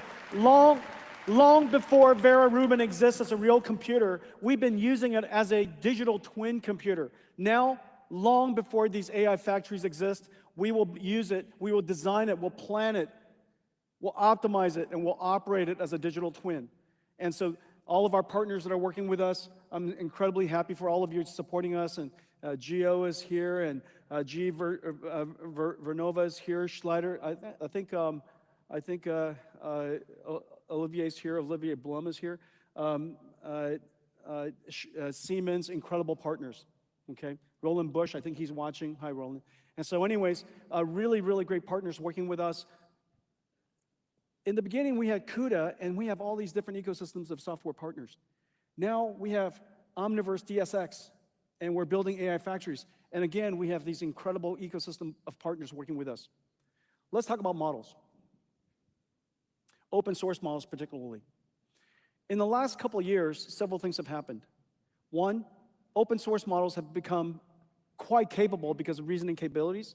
It has become quite capable because they're multimodality, and they're incredibly efficient because of distillation. So all of these different capabilities have become, has made open source models, for the very first time, incredibly useful for developers. They are now the lifeblood of startups. Lifeblood of startups in different industries, because obviously, as I mentioned before, each one of the industries have its own use case, its own data, its own use data, its own flywheels. All of that capability, that domain expertise, needs to have the ability to embed into a model. Open source makes that possible. Researchers need open source. Developers need open source. Companies around the world, we need open source. Open source models is really, really important.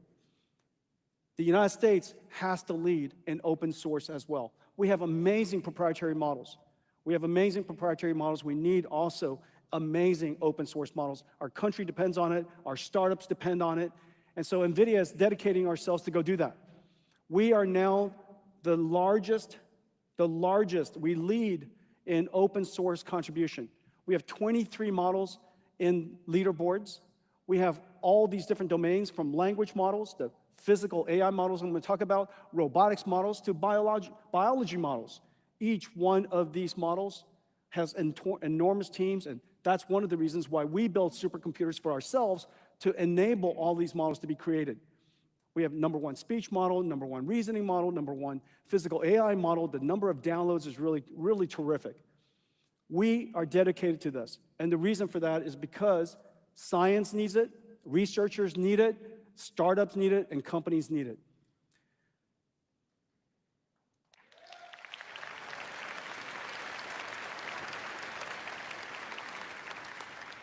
I'm delighted that AI startups build on NVIDIA. They do so for several reasons. One, of course, our ecosystem is rich. Our tools work great. All of our tools work on all of our GPUs. Our GPUs are everywhere. It's literally in every single cloud. It's available on-prem. You could build it yourself. You could build up an enthusiast gaming PC with multiple GPUs in it, and you could download our software stack, and it just works. We have the benefit of rich developers who are making this ecosystem richer and richer and richer. So I'm really pleased with all of the startups that we're working with. I'm thankful for that.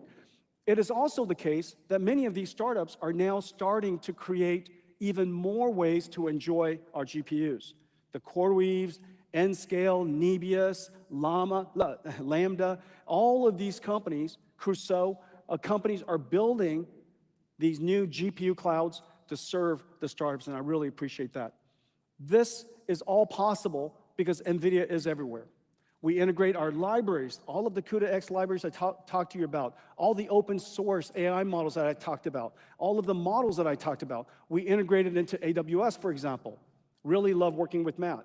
We integrated into Google Cloud, for example. Really love working with Thomas.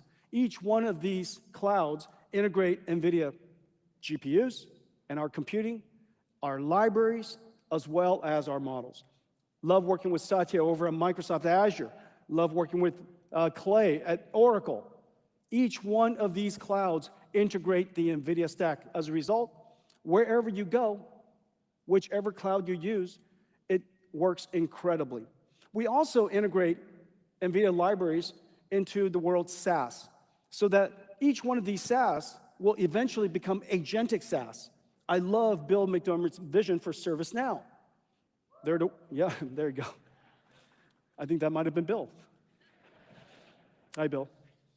And so ServiceNow, what is it, 85% of the world's enterprise workflows.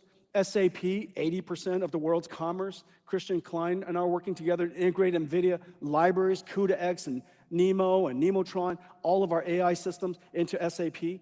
Working with Sassine over at Synopsys, accelerating the world's CAE, CAD, EDA tools. so that they could be faster and could scale, helping them create AI agents. One of these days, I would love to hire AI agent ASIC designers to work with our ASIC designers, essentially the cursor of Synopsys, if you will. We're working with Anirudh. Anirudh, I saw him earlier today. He was part of the Pregame show.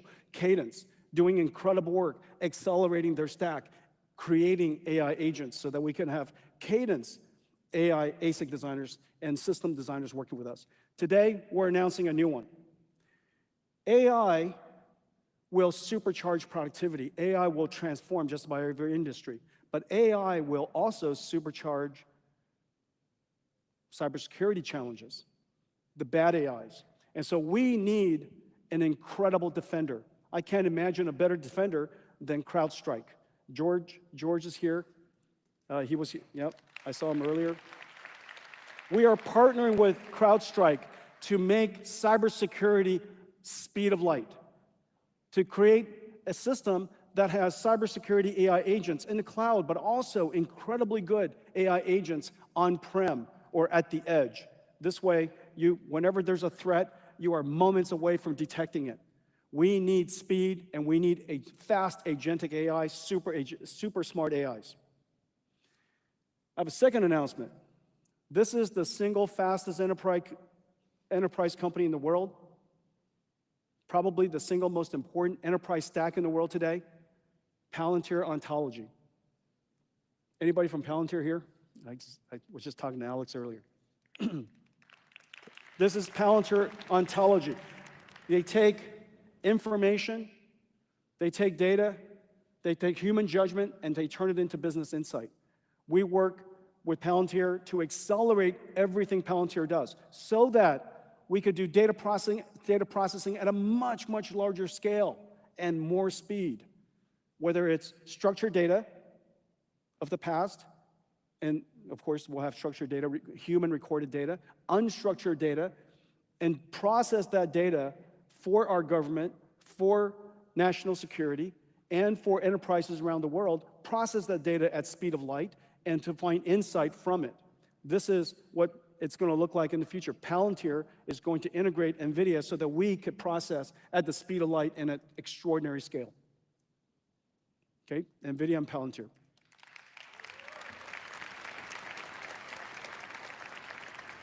Let's talk about physical AI. Physical AI requires 3 computers. Just as it takes 2 computers to train a language model, one that's to train it, evaluate it, and then inference it, okay? So that's the large GB200 that you see. In order to do it for physical AI, you need 3 computers. You need the computer to train it. This is GB, the Grace Blackwell NVLink 72. We need a computer that does all of the simulations that I showed you earlier with Omniverse DSX. It basically is a digital twin for the robot to learn how to be a good robot and for the factory to essentially be a digital twin. That computer is the second computer, the Omniverse computer. This computer has to be incredibly good at generative AI, and it has to be good at computer graphics, sensor simulation, ray tracing, signal processing. This computer is called the Omniverse computer. And once we train the model, simulate that AI inside a digital twin, and that digital twin could be a digital twin of a factory as well as a whole bunch of digital twins of robots. Then you need to operate that robot, and this is the robotic computer. This one goes into a self-driving car. Half of it could go into a robot, okay? Or you could actually have, robots that are quite agile and quite fast in operations, and it might take 2 of these computers. And so this is the Jetson Thor robotics computer. These 3 computers all run CUDA, and it makes it possible for us to advance physical AI. AI that understand the physical world, understand laws of physics, causality, permanence, physical AI. We have incredible partners working with us to create the physical AI of factories. We're using it ourselves to create our factory in Texas. Now, once we create the robotic factory, we have a bunch of robots that are inside it. And these robots also need the physical AI, applies physical AI, and works inside the digital twin. Let's take a look at it.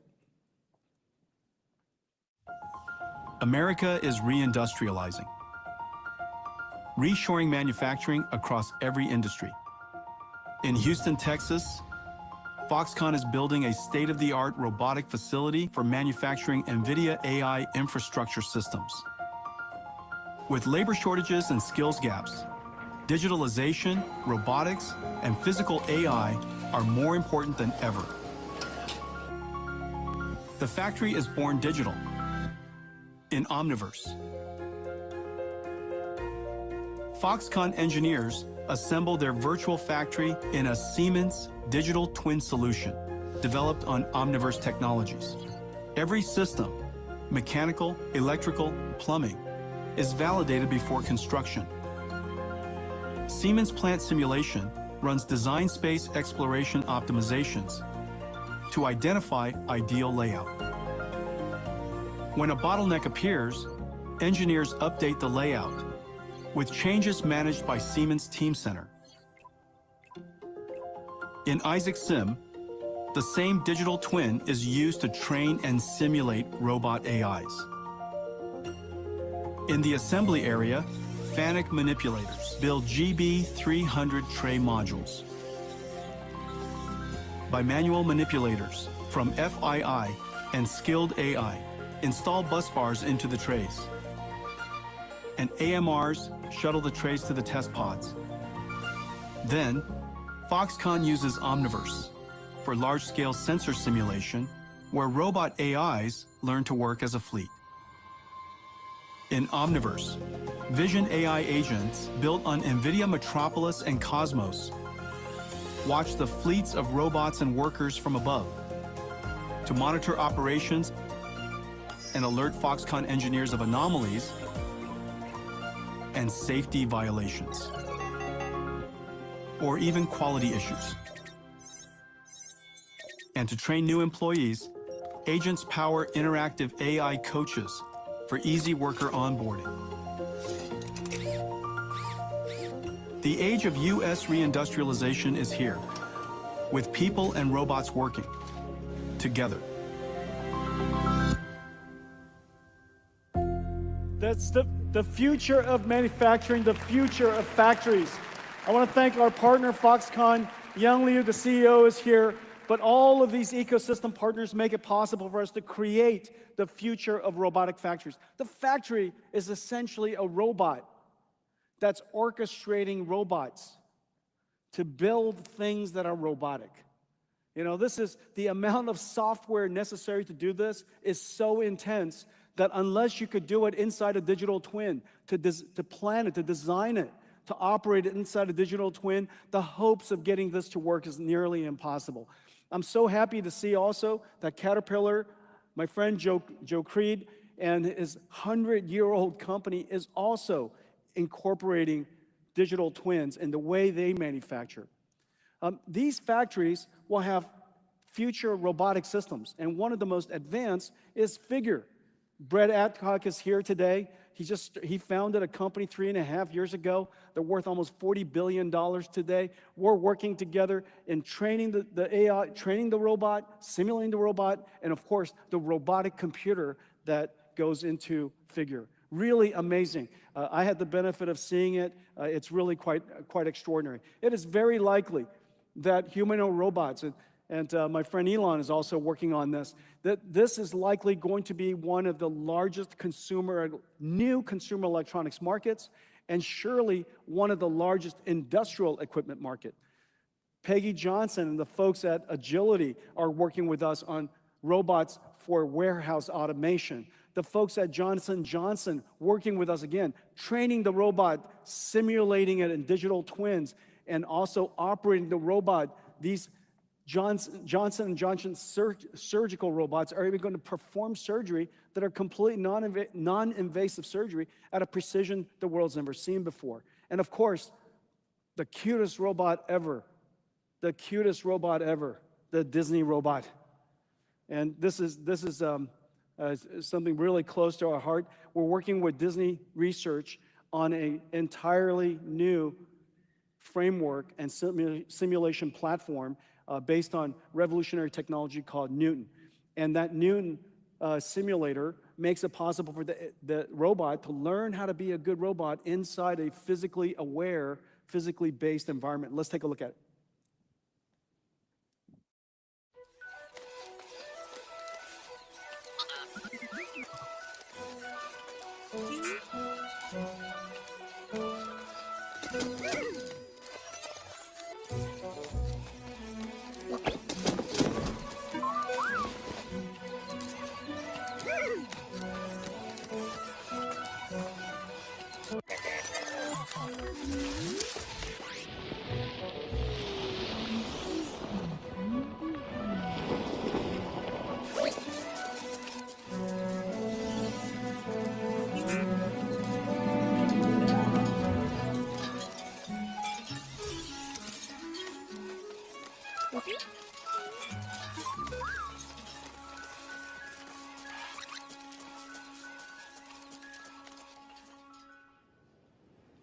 Blue.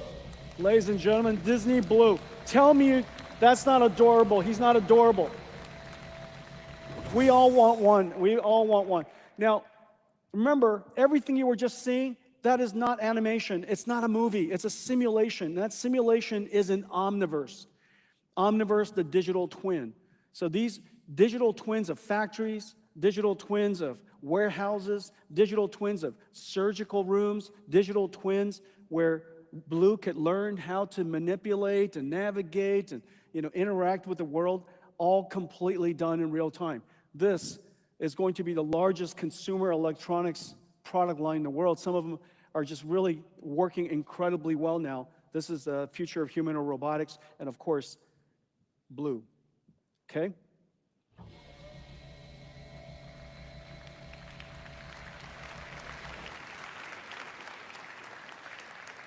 Now, humanoid robots is still in development.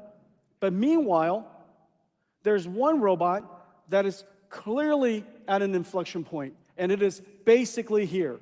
And that is a robot on wheels. This is a robo-taxi. A robo-taxi is essentially an AI chauffeur. Now, one of the things that we're doing today, we're announcing the NVIDIA Drive Hyperion. This is a big deal. We created this architecture so that every car company in the world could create cars, vehicles, could be commercial, could be passenger, could be dedicated to robo-taxi, create vehicles that are robo-taxi ready. The sensor suite with surround cameras and radars and LiDAR make it possible for us to achieve the highest level of surround cocoon sensor perception and redundancy necessary for the highest level of safety. Hyperion Drive Hyperion, is now designed into Lucid, Mercedes-Benz, my friend Ola Kalenius, the folks at Stellantis, and there are many other cars coming. And once you have a basic standard platform, then developers of AV systems, and there's so many talented ones, Wave, Wabi, Aurora, Momenta, Neuro, there's so many of them. WeRide, there's so many of them that can then take their AV system and run it on the standard chassis. Basically, the standard chassis has now become a computing platform on wheels. And because it's standard and the sensor suite is comprehensive, all of them could deploy their AI to it. Let's take a quick look.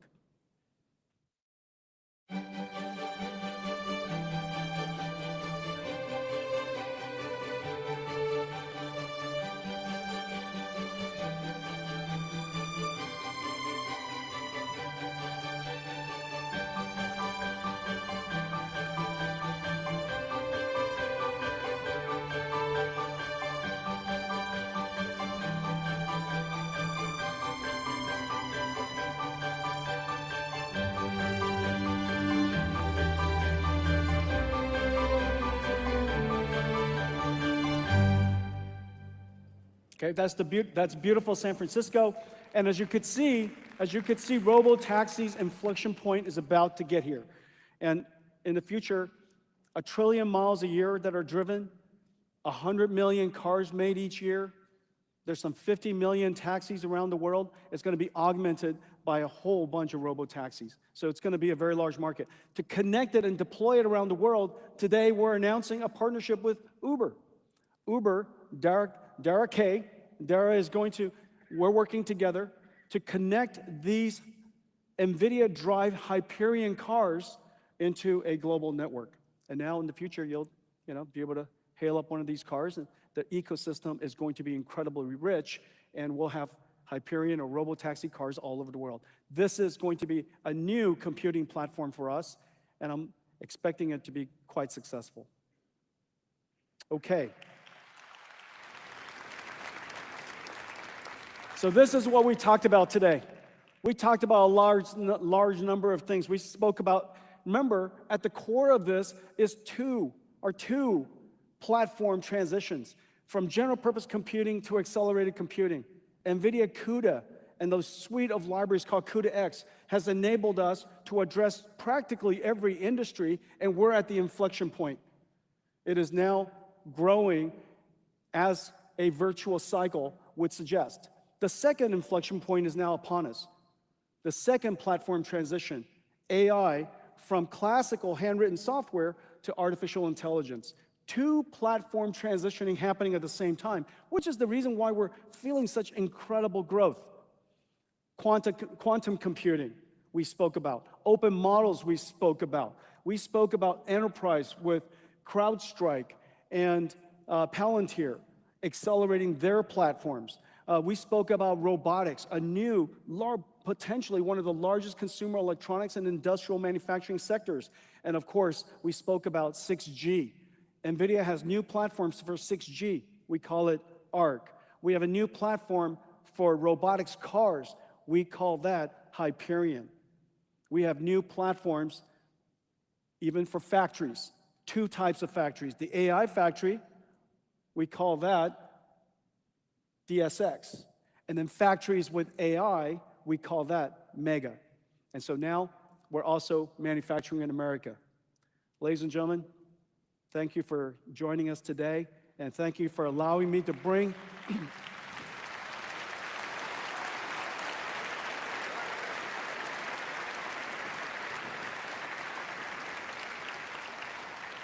Thank you for allowing us to bring GTC to Washington, D.C. We're going to do it hopefully every year. And thank you all for your service and making America great again. Thank you.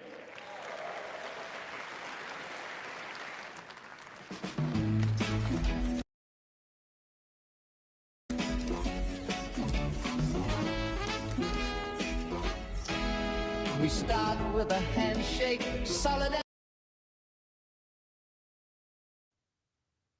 All right, guys, that was crazy. I'm not gonna lie, I was coming here not expecting much from this one. I thought it was gonna be a lot of repeats from prior ones, but we did have a lot of great information.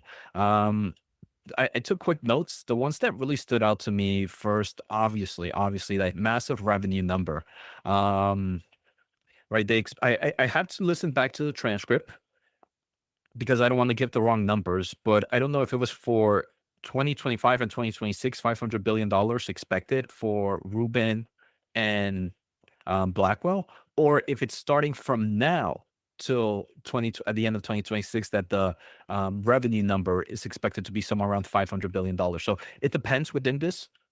I have to look at that, but regardless, no matter the time frame, either 2 years, either 7 quarters, 6 quarters, 5 quarters, $500 billion is insane, right? No analyst has kind of those numbers projected. So I'm going to have to read the transcript to help clarify that. So that was the first, the biggest thing, in my opinion. Then the second biggest thing that I really grabbed my attention was the supercomputers. They announced 7 supercomputers with the United States. So sovereign AI supercomputers. I think those are going to be great revenue drivers in the short term and long term. I do believe that's probably a good portion of where the revenue. Let me just pause that real quick, just so we can. I don't know what's going to show, but that was the second biggest thing, that those massive orders from the U.S. government. The third thing I want to say, let me just pull up my notes here, were the Oracle numbers. They kind of it was a quick slide, but in Oracle, they mentioned that Oracle is building some scale compute capacity, and that's over 600,000 Blackwell GPUs. I'm going to look at the slide again. All this I'm going to cover in my video later today. And if it's your first time here, make sure to hit the thumbs up and the subscribe button. I cover the semiconductor market, mainly AI stocks on a daily basis. And check out whatthechiphappened.com. I do have a community that just started. I'm trying to start a community. So right now, all founding members, until the community really grows, I'm going to have 50% off for that membership. It's a great community, great chat. I'm going to be posting there daily. But all my content is still, I'm going to have a lot of content, obviously, free here on YouTube, but definitely check it out at What the Chip Happened.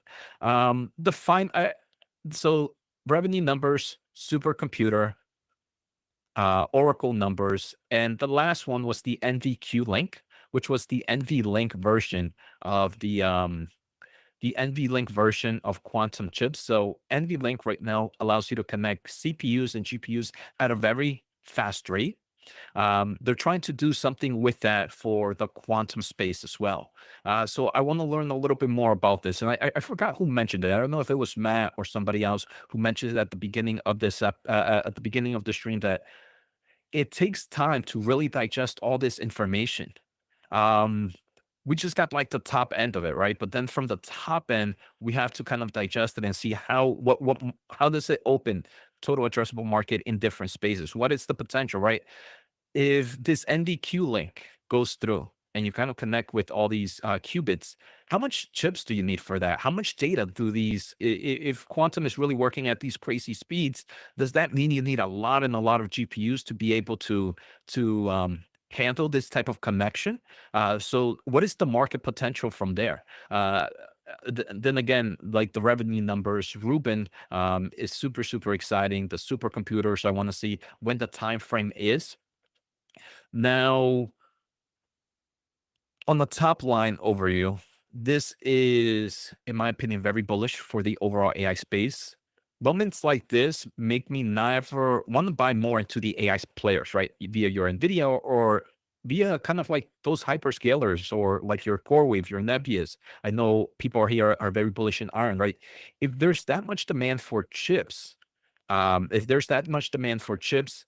there's going to be that much demand for AI infrastructure. If there's that much demand for AI infrastructure and you're still power limited, these big companies are going to have to work with those players. So while there might be sell-offs over time in volatility, I think in the long term, I feel like I'm not bullish enough in a lot of these AI companies, right? So I am really excited for companies like CoreWeave, for companies like Nebias. I don't follow iron too much, but all this, we're talking about it now, but these are things that take 12 months, 16 months, right? Long term. So overall, super excited for the data infrastructure build out. Now, the final thing, and I'm going to close out because I hear my little one, he just woke up from a nap and I'm alone here. So I'm going to go back. I'm going to give him like 2 minutes of self soothing real quick, but I'm going to go to him. The final thing I would say is we do have earnings this week with major cloud service providers. With the type of numbers that we saw in revenue, I would be surprised if we don't see 2 out of the 4 increase their capital expenditure just yet.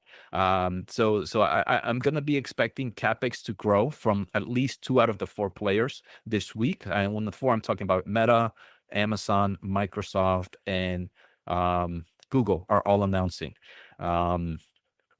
So yeah, that's it. I will be like I said, I gotta get out, go get the little one from his nap.